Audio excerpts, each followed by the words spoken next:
Buenos días, amigos y amigas de Domingo de Marzo. Pues vamos a tocar un tema de actualidad.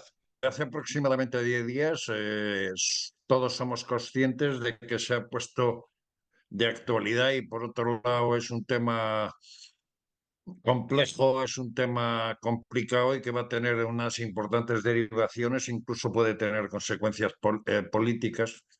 Me estoy refiriendo al caso Coldo, al caso de la compra de mascarillas y todo lo que ha supuesto.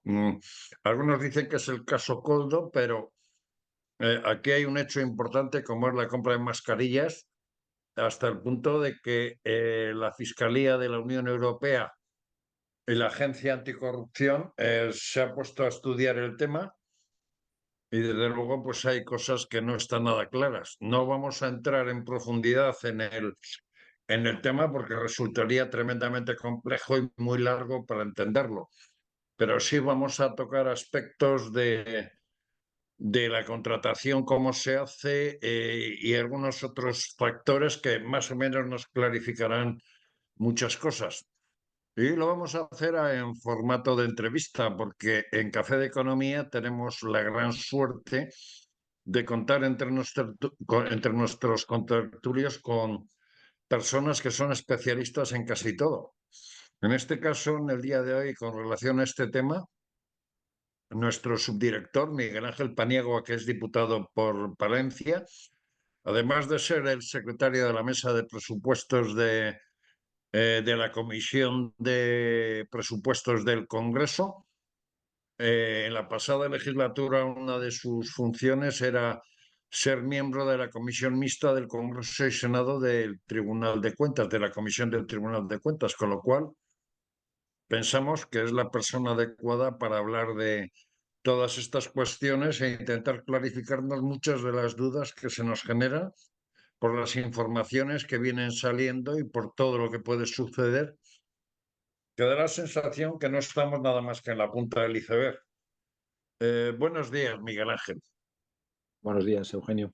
Bienvenido. Gracias a todos, a ti por llamarme hoy para esta sesión y saludos a todos los oyentes y los que nos ven, los que nos siguen a través del canal de YouTube en Es Diario.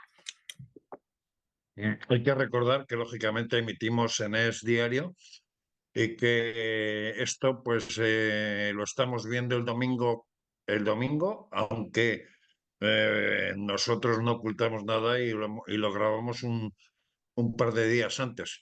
Miguel Ángel, sin lugar de dudas, el caso Coldo, o yo diría que el caso PSOE, porque tampoco es un caso Ábalos como tal, está generando preocupación, está generando de alguna forma asombro y está dando lugar a que la sociedad pues vea con asombro cómo se habla de decenas de millones de euros a la hora de la compra de mascarillas y de actuaciones del gobierno que se pueden poner en solfa, ¿no? Así es que además hay que tener en cuenta que esto ocurrió en una época muy delicada en la que estuvo muriendo mucha gente, en la que se hicieron restricciones a la libertad de las personas tremendas durante muchísimo tiempo, en la que nos dijeron a veces que no había que ponerse mascarillas y después nos obligaron durante demasiado tiempo al uso de las mascarillas. Es decir, desde una época muy triste y muy dura para la población española, que en esos momentos haya gente vinculada al Partido Socialista y a alguno de los ministerios que se haya aprovechado de esta situación para hacerse rico. Ángel, Por la verdad es que es terrible. La gente cuando habla, bueno, con los que he hablado, estaban realmente indignados con este. vamos a ver, si te parece, vamos a empezar por el principio. Vamos a ver, hay un hecho que es destacable en todo esto antes de empezar, que es el Dime, hecho de Eugenio. que se declaró inicialmente el estado de Eugenio. alarma. y de alguna forma Hola. se dio lugar a la creación de un mando único para el tema del COVID. Ese mando único era tanto para desde el punto de vista de la gestión sanitaria, vamos a decir, como el hecho de suministrar los materiales que necesitaba la población para protegerse. ¿Eso no es un poco cuestionable partiendo de la base de que las competencias en sanidad en la mayor parte de los casos corresponden a las comunidades autónomas o las competencias de sanidad son de las comunidades autónomas? Del gobierno de España en esa época, que era de todos juntos, que lo vamos a hacer todos juntos, etcétera. Pero después la realidad no era así. La realidad es que se ha intentado, en este tema y en otros temas muy importantes, como el tema de los fondos europeos, los fondos de reconstrucción, se ha intentado acaparar toda la gestión desde centralizarla en algunos ministerios en el gobierno de España, ¿no? Y esto me parece que me parece muy negativo en general como gestión, pero ineficaz además, es que además me parece muy, estamos en una situación muy dramática, una situación que no habíamos pensado que podía ocurrir, que ha estado a punto de tambalear, se ha tambaleado toda la estructura política, social y económica española, y las soluciones a este tipo de problemas tienen que venir de la unión de todos. Y el gobierno, por hacer una gestión partidista y personal de esta pandemia, eh, evitó esta gestión. Y yo creo que eso fue un error a la par que peligroso, como se ha visto. Hay un aspecto importante en todo esto. Si hacemos un poco memoria, nos podemos acordar que al inicio de la gestión de la pandemia, pues el gobierno prohibió la compra de mascarillas a las comunidades autónomas durante las primeras semanas. Posteriormente, esa compra de mascarillas fue liberalizada hasta el momento en que, por ejemplo, comunidades autónomas como las de Madrid y otras empezaron a comprar mascarillas ellas directamente. Pero ya entrando en el medio de la cuestión, vamos a ver, para hacer una compra de mascarillas, el gobierno tiene que basarse en la ley de contratos del sector público, es decir, en la ley 9/2017 en aquel momento, o se Sí. podía saltar la ley por ser un hecho de excepcionalidad y de alarma. Bueno, es que la propia ley lo excepciona algunas situaciones. Esta ley que nació, hay que recordarlo, después de unos años en las que hubo bastante corrupción, en los años sobre todo de la burbuja, los años de crecimiento de la burbuja, y que hizo que los españoles estuvieran muy preocupados por este tema. Al final la ley de contratos es demasiado restrictiva para controlar que no ocurran situaciones de posible corrupción, ¿no? Esto hace que a veces la gestión de los contratos por parte del sector público sea ineficiente, y realmente lo es. Yo creo que tendríamos que darle una vuelta en algún momento.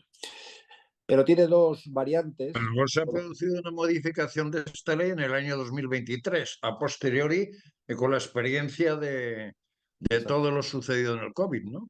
Sí, pero te Y decía que ahí, prácticamente creo que las dos son dos leyes que se aprobaron por consenso, es decir, casi por unanimidad, ¿no?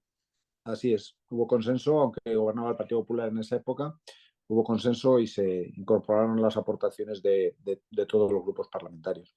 Pero te decía que esto tiene dos vertientes que se descontrolan. Por una parte, los contratos menores, que también muchas de las corrupciones que hemos visto han sido, y de gente que se le ha pillado y que se le ha imputado o incluso se le ha condenado, ha sido por contratos menores, que están fuera de esos controles que tiene la ley de contratos del sector público, y las situaciones excepcionales, como fue la pandemia, en la que también se evitan esos controles que lleva consigo la ley de contratos del sector público para facilitar pues la rapidez y la urgencia en las contrataciones.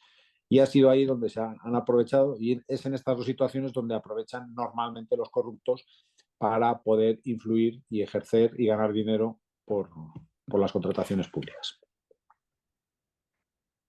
Si vamos a la base de una situación de alarma, si vamos al hecho de que se querían unificar las compras para que supuestamente la adquisición de mascarillas fuera, vamos a decir, lo más barata posible, lo más inmediata posible.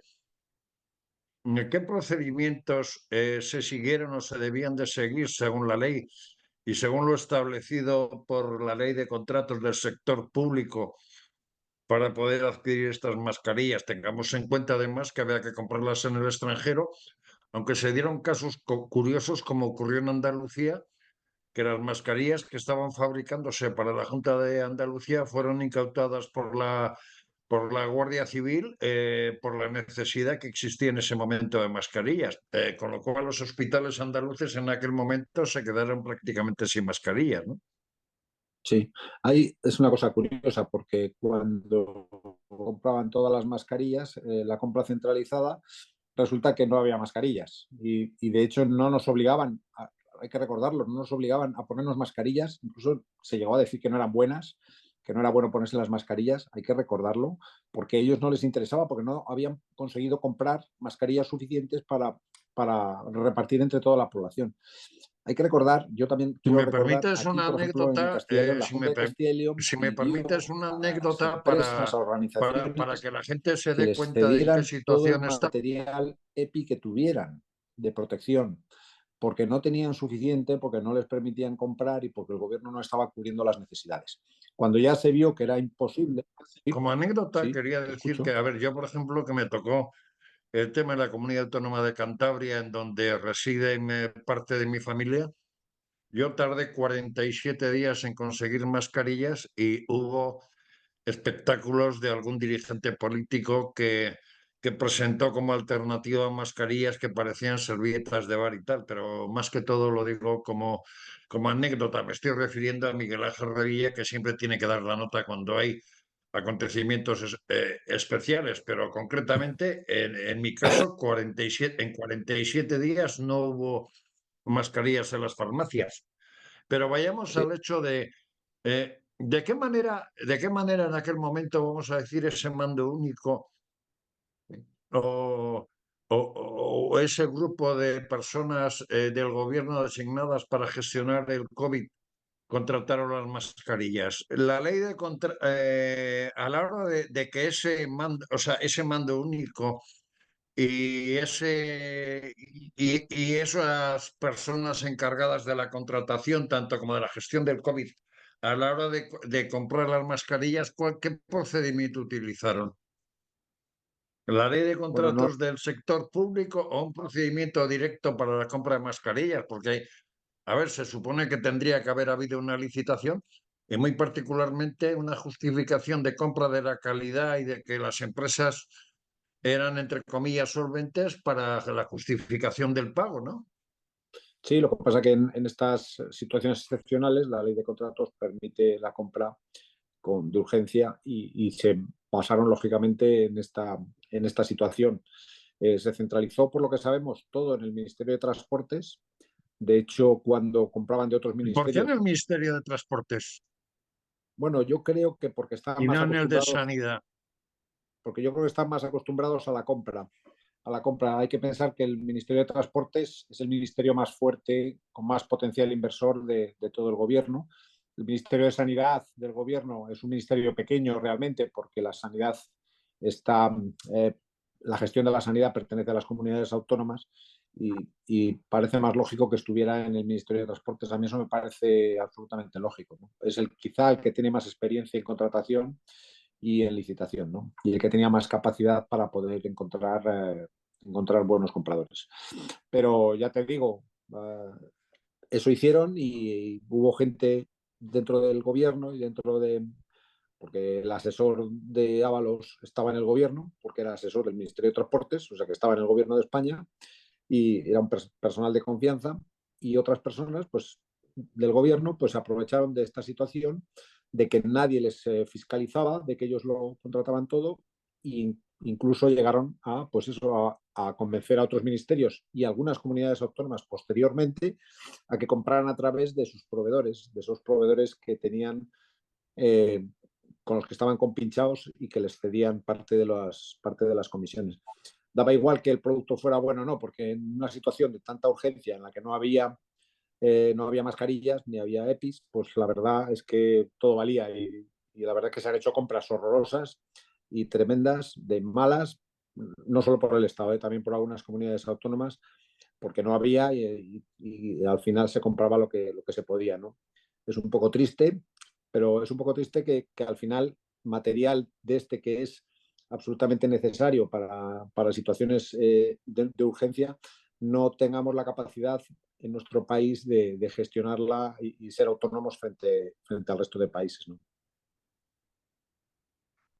De alguna manera, a la hora de hacer esa compra de mascarillas, se compraron, se trajeron, muchas de ellas incluso todavía están almacenadas en depósitos de comunidades autónomas, como es el caso de Baleares, que compró 3,4 millones de euros y parece que eso puede gestionar problemas porque de alguna forma el actual gobierno de Baleares anuló la certificación del pago de esas mascarillas.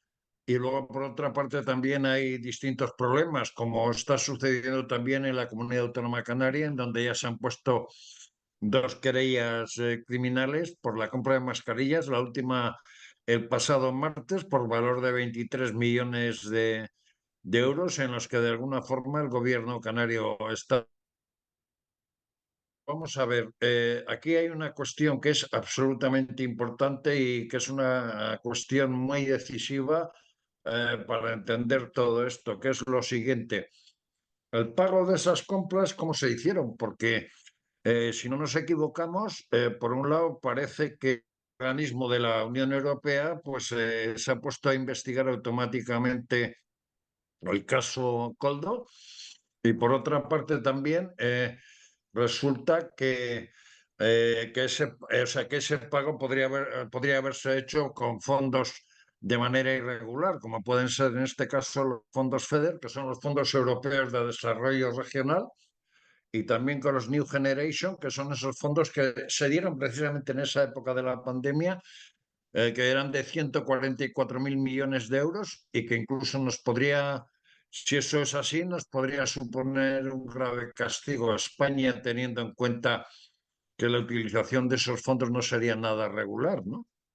Así es, bueno, los fondos de reconstrucción, los Next Generation, eran fondos para cambiar nuestro sistema económico y avanzar y adaptarnos a los nuevos sistemas económicos mundiales, no para comprar mascarillas, concretamente, ¿no? De hecho, el gobierno balear ha anulado la certificación para que salieran de los fondos europeos para evitar problemas futuros tanto para la comunidad autónoma como para el país, ¿no? Lo cual me parece algo Sí bastante a generoso. ver, los problemas sí los va a tener porque al anular la certificación se plantea una cosa y es el hecho que cualquier fondo que vaya a recibir, en este caso la Comunidad de Baleares, se le va a descontar esos 3,4 millones de euros Sí, pero ellos prefieren, que le dio la Unión, que se utilizaron de la Unión Europea para pagar esa compra, ¿no? sí, pero Con la lo cual comunidad vamos a decir autónoma, que es un dinero perdido para otro tipo de inversiones. sí, pero asumen esa pérdida contra la posibilidad de que pueda la Unión Europea obligarnos a devolver todos los fondos europeos, que eso sería terrible. Entonces ellos asumen la pérdida de ese dinero y por el beneficio de todos, hay que decirlo, porque a mí me parece una actuación bastante responsable como administración pública, a pesar de que ellos van a tener que pagar ese dinero de sus propios presupuestos, lo cual les va a afectar, pues, lógicamente, a otras partidas que tuvieran de los presupuestos. Vamos a ver, una vez que ya conocemos más o menos ese tema, podemos decir que ha habido desde el gobierno y desde algunas comunidades autónomas a la hora de comprar, es decir, se supone que las comunidades autónomas tienen las competencias de sanidad. ¿Y por qué en este caso tiene que ser en Baleares y Canarias, aunque eran en aquel momento comunidades autónomas socialistas, las que tienen que seguir las directrices del Ministerio de Transportes para comprar mascarillas? No tienen que hacer una licitación, no pueden ver en el mercado otra cosa distinta a lo que en sí mismo tenía el Ministerio de Transportes. Bueno, es que llegaba desde el Ministerio de Transportes. Hay que recordar que el Ministerio de Transportes estaba dirigido por el señor Ábalos, que era el secretario de organización, el número 3 del Partido Socialista. Es decir, una persona de mucho poder a nivel del gobierno y a nivel del partido, con lo cual, si desde el Ministerio de Transportes te daban órdenes de que tenías que comprar las mascarillas que ellos dijeran, pues sí, señor, ya sabes, a la orden, jefe, porque al final era su jefe en todos los sentidos. No hay que recordar que Ábalos es el que uno de los responsables de los que hacían las listas electorales, responsable de las listas, o sea, es que es el poder que tenía José Luis Ábalos era terrorífico, o sea, era muy grande, con lo cual parece lógico que las comunidades autónomas o algún ministerio hicieran caso al Ministerio de Transportes porque parece ser, por lo que se ha filtrado de la, del caso que está llevando la justicia, parece ser que se decía, no, lo ha dicho este señor y su jefe, es decir, Ábalos, ¿no? Con lo cual, todo el mundo, sin rechistar, hacía caso a lo que les dijeran. Aquí hay que pensar que están posiblemente afectados dos gobiernos autonómicos, como son el de Baleares y Canarias, gobernados por el Partido Socialista, y dos ministerios más, que lógicamente El de también eran Interior y el de Transportes. el de Transportes y el de Sanidad. También parece ser que el ministerio que dirigía Salvador Illa también hubo compras con esta organización criminal, porque al final estas organizaciones corruptas son organizaciones criminales. Y a mí hay un hecho que me sorprende mucho y han pasado ya 4 años, con lo cual hay organismos del Estado que tenían que haber detectado todas estas irregularidades. Y tú de alguna forma has estado en una comisión mixta de Congreso y Senado en la que uno de los organismos principales que fiscaliza todas las cuentas del Estado es precisamente el Tribunal de Cuentas. Llevamos 4 años y no ha abierto la boca en cuanto a la situación de cómo se han hecho las compras de mascarillas, ni si los pagos han sido correctos, no han sido correctos, si se han mal utilizado fondos FEDER, si se han mal utilizado los New Generation, no ha dicho nada. Es un poco extraño, ¿no? Porque se supone que el Tribunal de Cuentas tiene capacidad de analizar todo y tiene capacidad para averiguar qué ha pasado, cómo se ha pagado y de qué manera se ha pagado, ¿no? Sí, hay que recordar que este gobierno, desde que está Pedro Sánchez en Moncloa, el presidente del gobierno, está intentando continuamente acaparar todo el poder institucional, ¿vale? Hay que recordar que en la CNMC los cargos cuando han tenido que cambiar porque vencían sus nombramientos, los ha puesto él a dedo. No ha llamado como pasaba siempre al partido de la oposición y se repartían entre los dos partidos o entre algún partido más del arco parlamentario, los nombramientos. En la CNMV ha pasado exactamente igual. En algunos sitios donde oficialmente no puede porque necesita una votación del Congreso, presionó en este caso al Tribunal de Cuentas, presionó al Partido Popular y seguramente nos ofrecería algo a cambio, me imagino, para cerrar el acuerdo de los nuevos consejeros del Tribunal de Cuentas, que a partir de ese momento pasaba a controlar por mayoría los consejeros nombrados por el Partido Socialista. Es decir, están intentando acaparar todo el poder institucional y yo creo que eso es negativo para la democracia y para que ocurran casos como este tipo, porque al final, si ocurre un caso como este tipo, es posible que nadie se ponga a investigarlo, porque claro, no vas a investigar a tu propio partido o a la gente que te ha puesto ahí en un puesto, ¿no? Sí. Y eso favorece muchísimo la corrupción. Al Partido Socialista le vendrá fenomenal, porque controla todas las instituciones, pero es muy negativo para la democracia y para nuestro sistema. Y yo estoy totalmente en contra de esa política que está haciendo Pedro Sánchez desde que ha llegado al gobierno.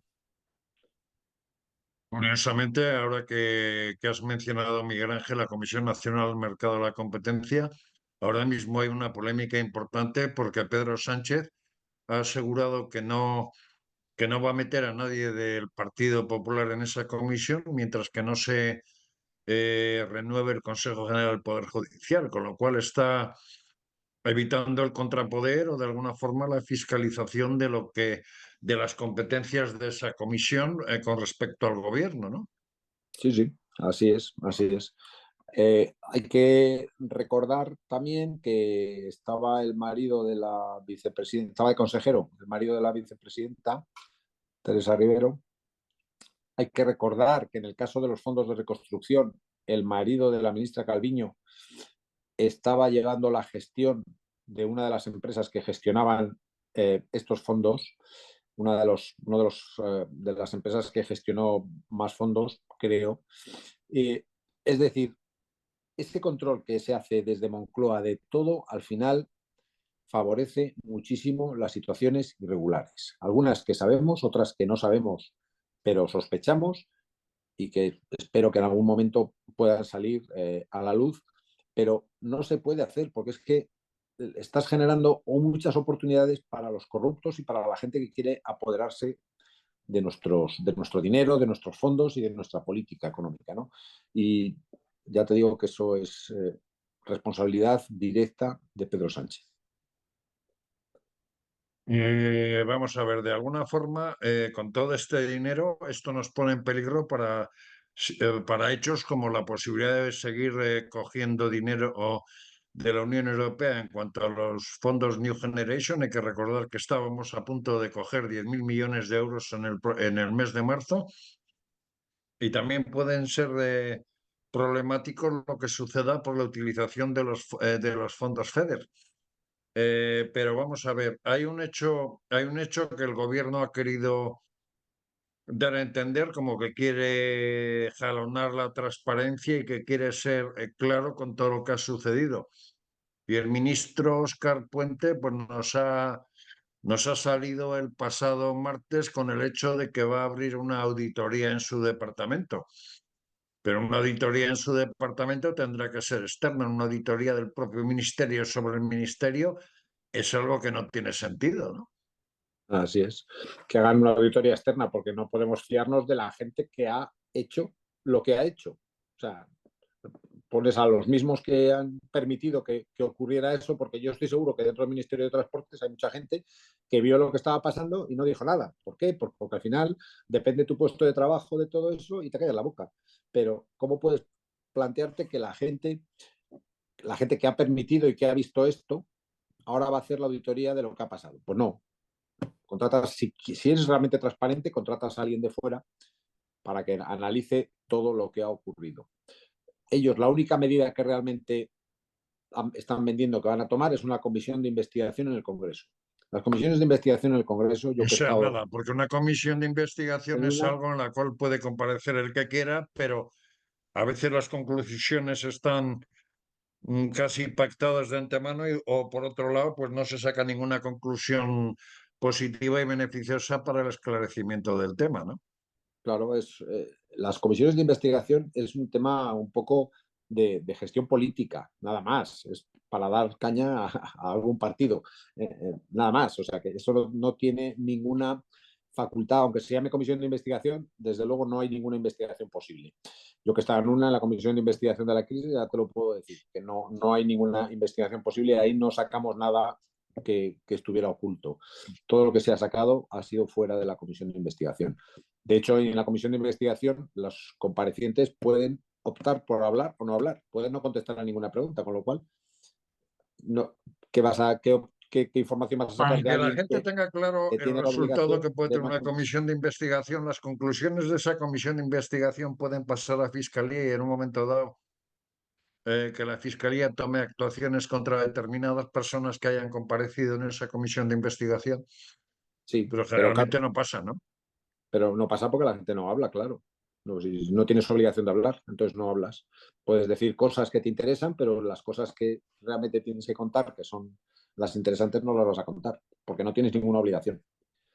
Y después, al final, hay que decir que los resultados, los informes de las comisiones de investigación, no se hacen por la información que se obtiene de la comisión, se hacen por mayorías parlamentarias. Entonces, si el gobierno y sus grupos, los grupos que apoyan al gobierno, deciden que las conclusiones de esa comisión de investigación sean X, serán X. Haya ocurrido lo que haya ocurrido en la comisión de investigación. Ya verás, como se hace en una comisión de ese tipo, la única culpable va a ser Ayuso. Ya lo verás. Sí, porque saldrá el tema de su hermano y No hay que olvidar que tanto la Fiscalía Europea como la Fiscalía del Tribunal Superior de Justicia de Madrid dictó de que no había caso y que no se habían Correcto. producido irregularidades. Así es. Por dejar claro y para que la gente tenga claro lo que pueda pasar. El primer partido de España es el Partido Popular, el primer partido de la oposición en este caso, porque no tiene la mayoría.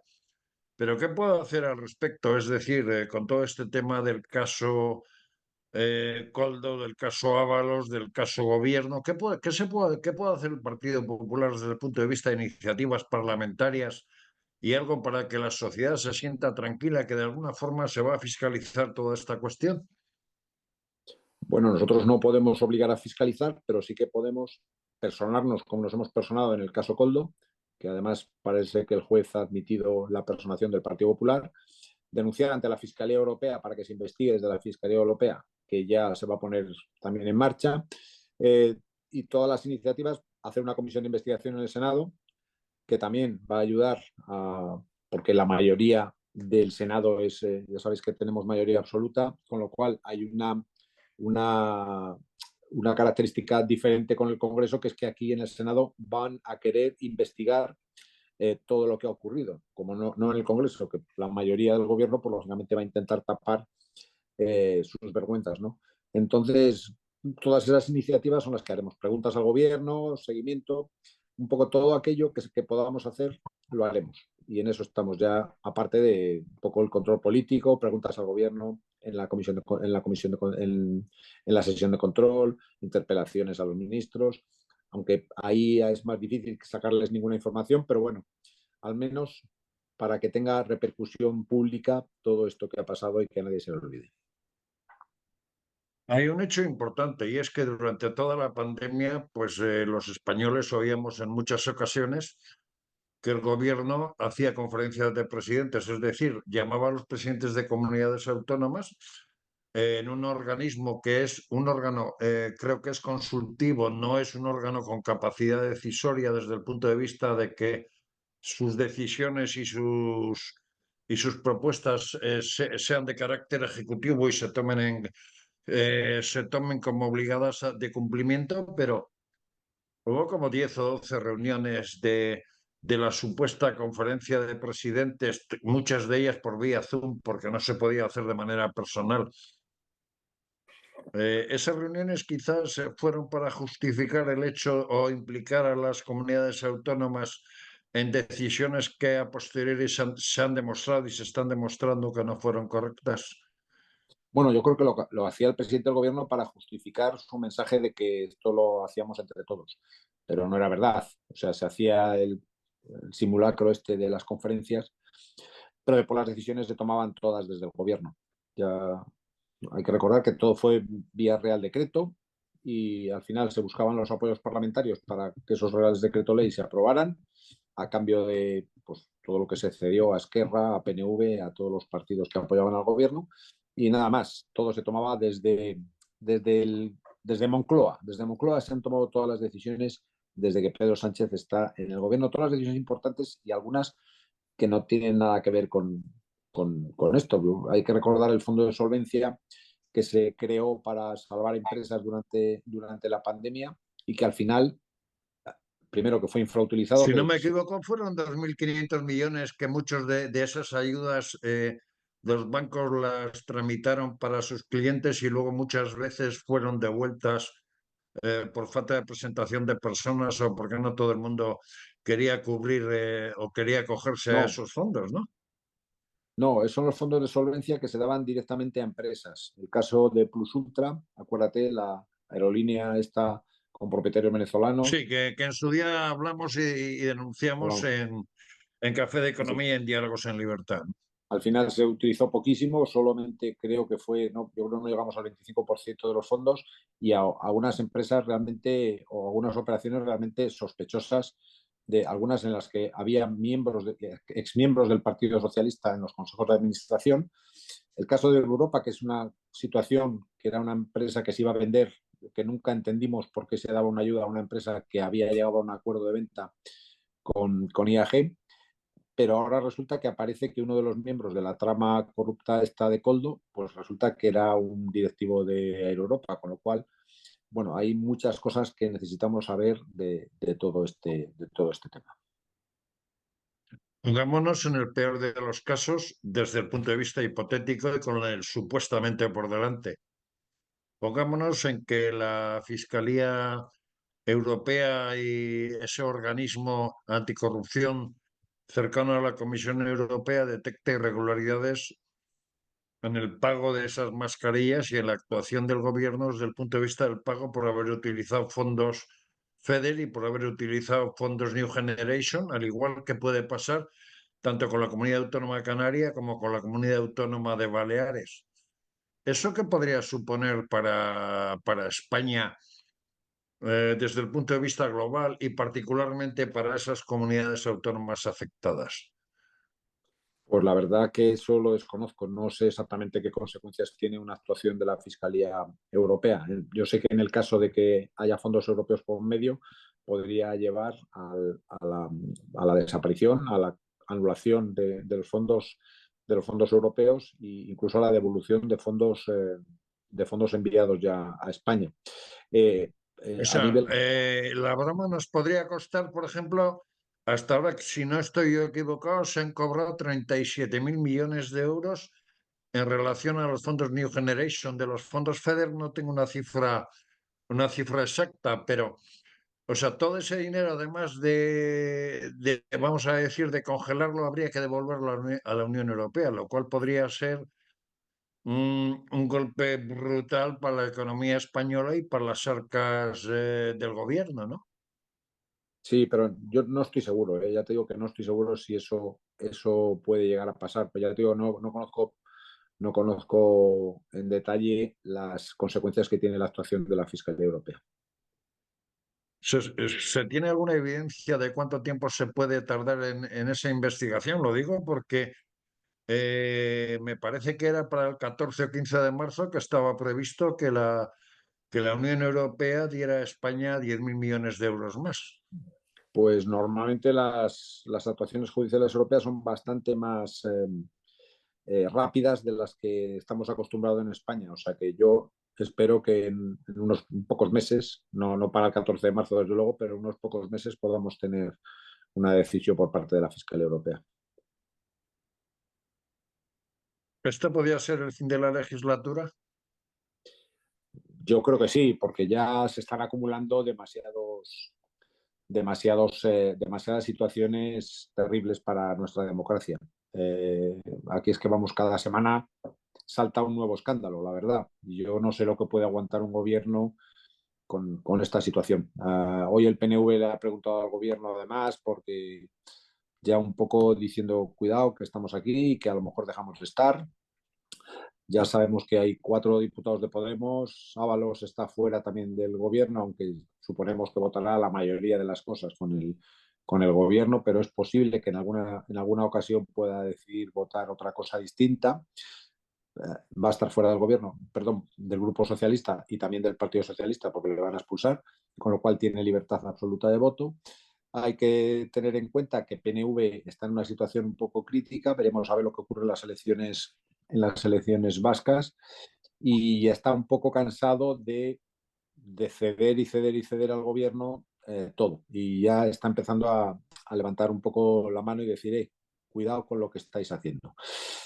Después también, si hay un fracaso, como se espera, absoluto del Partido Socialista en las elecciones europeas, que son unas elecciones nacionales, pues seguramente Pedro Sánchez tenga que tomar alguna determinación, porque a mí me parece que esto es insostenible, teniendo en cuenta, siempre pensando que puedan llegar a un acuerdo con el tema de la amnistía, que todavía no lo han llegado, ni con los presupuestos, que si eso fracasa también, desde luego la legislatura está agotada.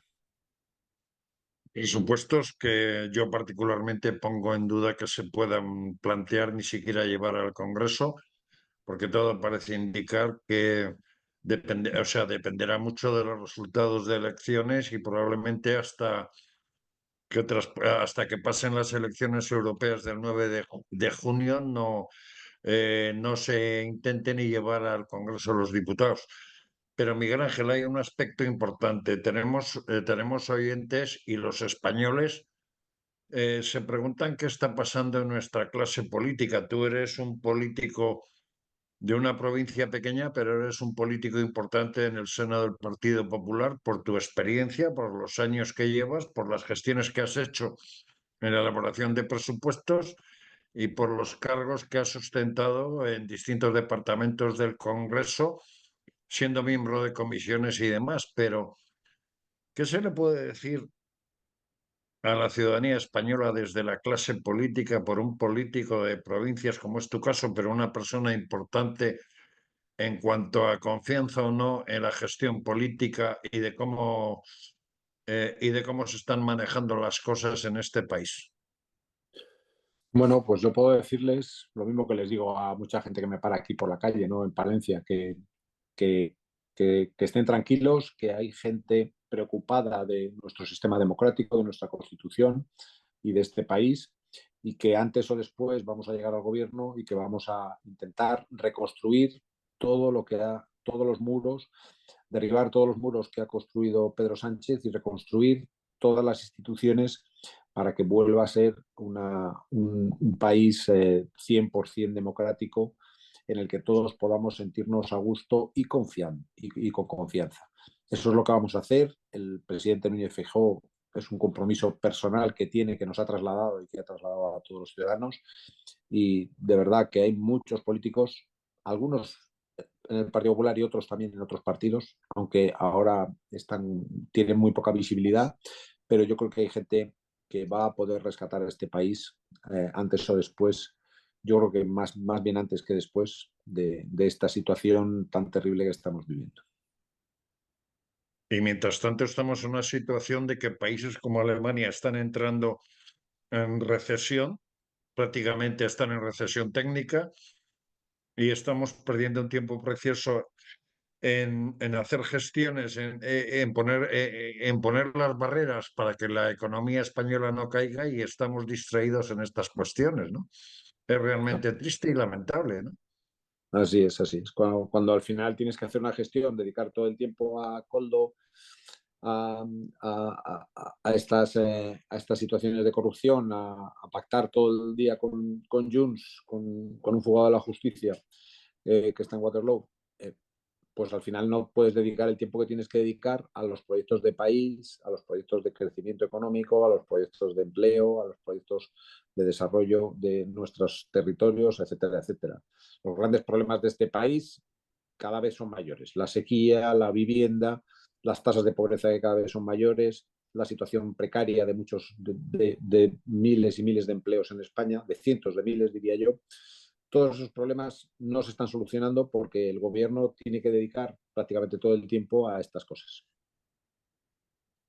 De alguna manera, y ya prácticamente para finalizar, esperemos que no suceda un suceso, o sea, que no pase una cuestión como como el hecho de la pandemia de nuevo, pero ¿sería conveniente hacer una legislación específica para casos como la pandemia u otras cuestiones que nos den lugar a estados de alarma o estados de extrema necesidad en los cuales se tenga que intervenir de manera urgente, bien para vacunas, bien para mascarillas u otro tipo de cosas, dada la experiencia anterior? Sí, bueno, es que me parece terrible que después de lo que ha pasado no tengamos una normativa o un plan para la siguiente. No sabemos cuándo va a llegar, a lo mejor no llega nunca, pero hay que tenerlo porque si llega, sabemos de las consecuencias tan desastrosas de no tener esto organizado. Eh, y lo acabamos de vivir y seguimos todavía sin ningún plan. O sea que espero que en algún momento se haga un plan y se organice todo lo que habría que hacer en caso de una situación tan extrema. Pero yo espero que no llegue una pandemia, una crisis financiera, etcétera, porque los niveles de deuda que tenemos y de déficit hacen inviable que podamos asumir una nueva crisis en el corto plazo. Hasta dentro de 10, 15 años espero que no ocurra nada porque no tendremos capacidad, porque la gestión que se ha hecho desde el gobierno con la consolidación fiscal ha sido tan nefasta que no estamos preparados y no tenemos capacidad para asumir una nueva crisis. Pues Miguel Ángel Paniagua, de nuevo, gracias como siempre, porque cuando hay temas complicados y difíciles, siempre te tenemos ahí para clarificar las cosas, para intentar que la gente de la calle sepa de lo que hay, porque esa es una de las cuestiones importantes de Café de Economía, que cuando hay este tipo de temas queremos ejercer de servicio público porque consideramos que es importante y de alguna forma queremos que la sociedad sepa a través nuestro, pues, cómo son las cosas y de qué manera, pues, puede entenderlas mejor.